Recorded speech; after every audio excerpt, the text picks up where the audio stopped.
They moved into my house on a Saturday morning in April, 2 weeks after my wife's funeral. By the following spring, my son-in-law had started calling it his. I want to be clear about something before I tell you what happened. I am not a man who asks for much. I spent 41 years as an electrician in Columbus, Ohio. I woke up at 5 in the morning, drove a truck with a cracked dashboard for 2 decades, and ate packed lunches on job sites in January so I could put my daughter through college without her owing a single dollar in loans. I am not a man who complains. I am not a man who raises his voice. But I am also not a man who forgets. My wife, Helen, died on a Thursday in March. Pancreatic cancer. 14 months from diagnosis to the end. I held her hand in that hospital room until the machines went quiet, and then I drove myself home and sat in the kitchen for a long time, looking at the coffee mug she always left by the sink and could never remember to put away. I didn't cry that night. I just sat there and thought about how a house can be completely full of someone even after they're gone. My daughter called from Denver the morning after the funeral. She said she and her husband were worried about me. She said it wasn't right for me to be alone in that big house. She said they'd been talking, and they thought the best thing, the most practical thing, was for them to come stay with me for a while, help me get back on my feet. She said it like she was doing me a favor. I said that was kind of her. I said I appreciated it. I meant both of those things. My daughter is 34 years old. She has her mother's eyes and her mother's laugh, and I have come to understand very little of her mother's judgment when it comes to the man she married. My son-in-law is the kind of man who enters a room and immediately starts rearranging the furniture in his head. Not because anything is wrong with where it is, just because he can't stand the idea that things existed before he got there. He drove his truck into my driveway on that Saturday morning, and the first thing he said to me, before he even shook my hand, was that I had a cracked gutter on the north side of the roof that was going to cause water damage if I didn't address it. He said it like he'd already been appointed the manager of my property, like he was reporting a problem to himself. I thanked him. I should have said something else. I know that now. The first month was tolerable. My daughter cooked sometimes, and there was noise in the house again, and some nights I was grateful for that. Helen and I had rattled around in this house for the last 6 years, since my daughter left for college, and then for Denver, and the quiet after her death had become a different kind of quiet, heavier, without the possibility of anyone coming home. But I noticed things. I noticed that my son-in-law started parking in the center of the garage instead of on the side, so my truck ended up in the driveway. I noticed that he rearranged the remotes on the coffee table and then told me where they were, as if I had forgotten the layout of my own living room. I noticed that when I came downstairs in the morning, he was already in the kitchen making decisions what went in the refrigerator, what got thrown out, which burner got used for which pot. Small things. I told myself they were small things. My daughter worked remotely, and my son-in-law had what he called a consulting business that I never fully understood. He took calls in my office, the room where I had my filing cabinet, my old drafting table, the photograph of Helen and me on our honeymoon in Savannah. He closed the door when he was on those calls. After a few weeks, he had moved a second monitor in there and pushed my drafting table against the wall. I said nothing. I want to explain something about why I said nothing, because I know some of you will wonder. I said nothing because my daughter looked happier than she had in years. She was laughing in the mornings. She was cooking dinner and setting the table and calling me from the other room to come watch things on television. I had spent 14 months watching my wife disappear, and before that 6 years watching my daughter visit less and less, and I was so hungry for a house that felt alive again that I was willing to eat a few inconveniences to keep it. That was my mistake. Not weakness, not passivity, hunger. I wanted my family back, and I was willing to pretend not to notice certain things in order to have it. My son-in-law figured that out. I think he figured it out faster than I did. By the summer, he had started referring to the house in ways that bothered me in the back of my head. The way a loose wire bothers you, not enough to trip the breaker, just enough to hum. He would say things like, "We've been thinking about updating the driveway," or "We want to redo the back porch before winter." We, as if the house belonged to all 3 of us equally. As if the 37 years Helen and I had spent painting walls and replacing floors and planting the oak tree in the backyard together was just context, and he had arrived to take the project from here. I let it go the first several times. Then, in August, I came home from my Thursday card game with my friend Gerald to find my workshop reorganized. I have a workshop in the basement. It is where I keep my tools. My father's old toolbox. The workbench I built myself from reclaimed oak in 1994. Helen used to say that workshop was the room that told you everything you needed to know about who I was. My son-in-law had moved 2 of my tool cabinets to make room for a home gym setup. He'd purchased a rack, a bench, rubber floor mats. He'd stacked several of my storage bins in the corner without asking what was in them. One of those bins had Helen's Christmas ornaments. I stood at the bottom of those basement stairs for a long time that evening. I went upstairs. My son-in-law was watching television. I told him, in a very even voice, that the workshop was mine and that I expected him to ask before he moved anything in it. He looked at me like I'd interrupted something important, nodded once, and said, "Sure, Ray. Didn't think it was a big deal." My daughter came in from the kitchen. She heard the last part. She looked between us and said, "Dad, he was just trying to create some space." He asked me first. He asked her first. In my own house. I went to bed that night and stared at the ceiling and had a conversation with Helen in my head that I've been having since March. I told her what was happening. I could hear exactly what she would have said. She would have said, "Raymond, stop being so patient. Patient is just another word for letting people mistake you for furniture." I kept being patient. By October, my son-in-law had started having opinions about my finances. Not directly, he was smarter than that. He would mention articles he'd read about estate planning. He would ask, casually, if I had a financial advisor. He made a comment once, over dinner, about how complicated it was for families when older parents didn't have their affairs consolidated. My daughter nodded along. I ate my food and said I'd been managing my own finances since before he was born, and nobody said anything after that. But the conversations didn't stop.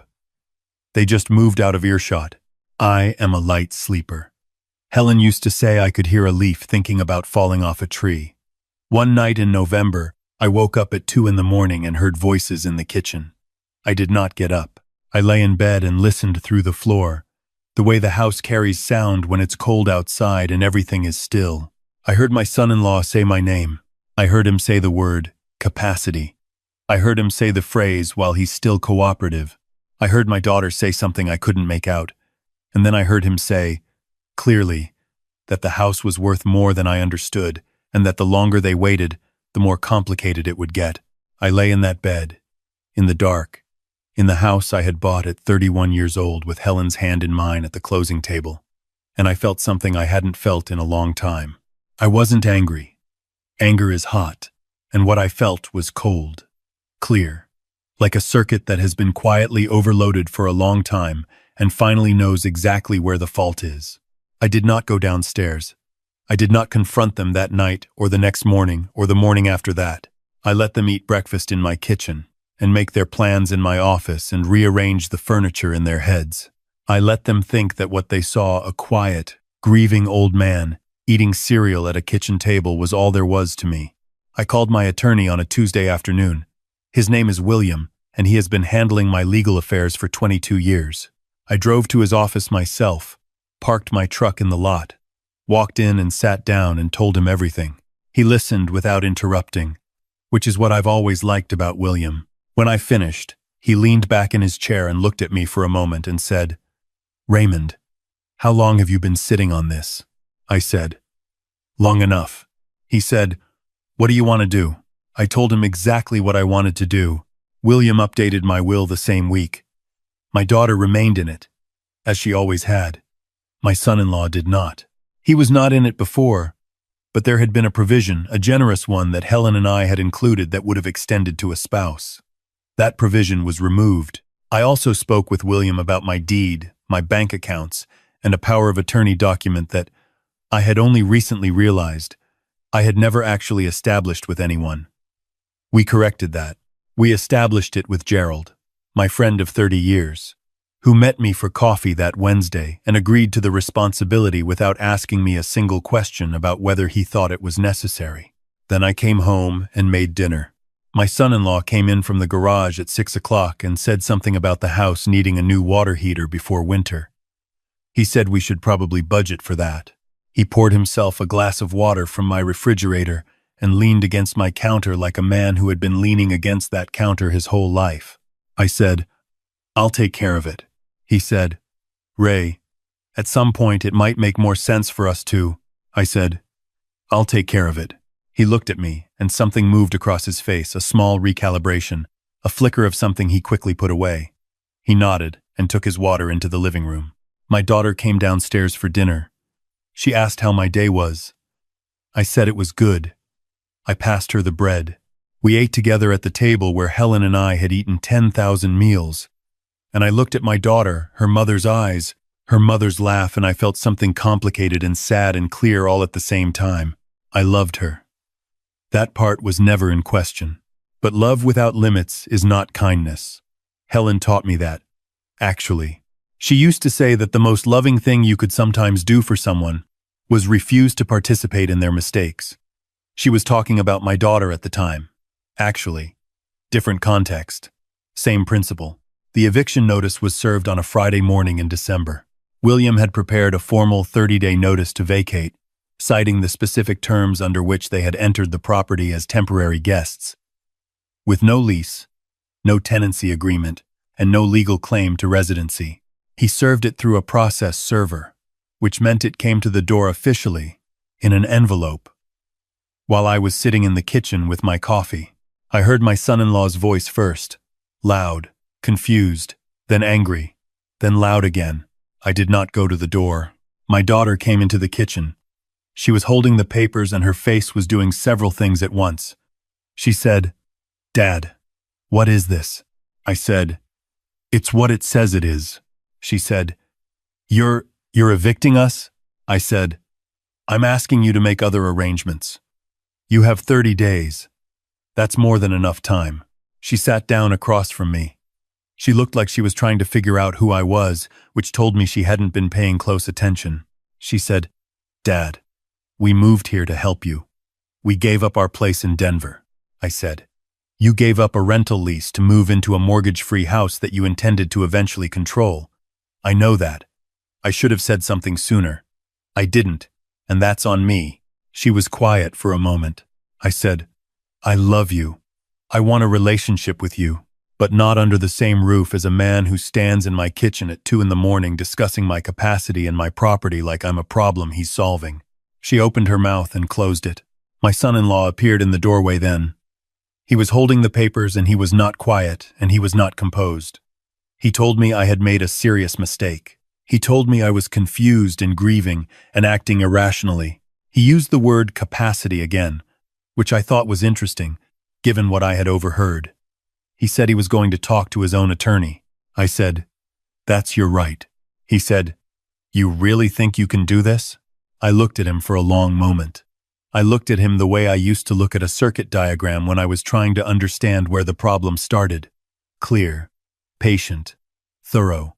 I said, "Son, I've been doing things long before you arrived and I'll be doing them long after you leave. You have 30 days. I'd suggest you use them well." He left the kitchen. My daughter sat there a little longer. She cried some, and I didn't pretend that didn't cost me something, because it did. But I had learned from 14 months of watching Helen that there are things worth paying the cost of, and there are things that only feel expensive because you've been putting them off. She reached across the table and touched my hand. I held it. She said, "I didn't know it had gotten this far." I said, "I know." She said, "I should have paid more attention." I said, "Yes." She looked up at me and something in her face shifted, something younger, something that looked like the girl who used to sit at this same table and tell me about her day at school while Helen made dinner behind us. She said, "Are we going to be okay?" I said, "If you want us to be, yes." They were gone in 3 weeks. My son-in-law left without saying goodbye to me, which was fine. My daughter hugged me in the driveway for a long time, and when she pulled back, her eyes were red and mine weren't, and I think that surprised her.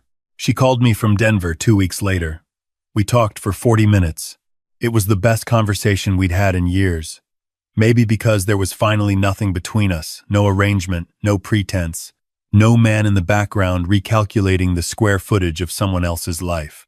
I went back down to my workshop the day after they left. I moved the gym equipment to the garage, which is where my son-in-law should have put it from the start if he'd bothered to ask. I unpacked the bin that had been moved to the corner, the one with Helen's Christmas ornaments. I unwrapped each one: the glass cardinal, the little wooden sled we bought in Vermont in 1989, the lopsided star my daughter had made in 3rd grade from pipe cleaners and glue, and set them on the workbench one by one. I put up the Christmas tree that year by myself. It was the first time I'd done it without Helen. I thought it would feel diminished, quieter. It did feel quieter, but not diminished.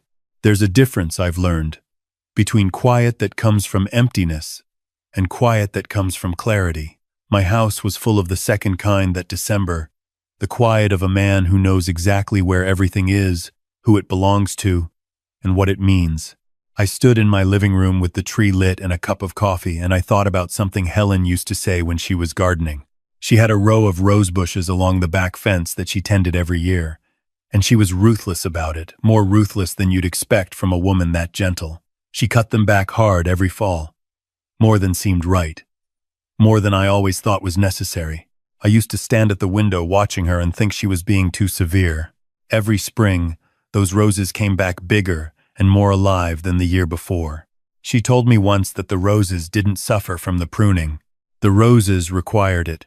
That what looked like loss was actually the plant being returned to itself. All the dead growth removed. All the energy redirected toward what was actually supposed to be there.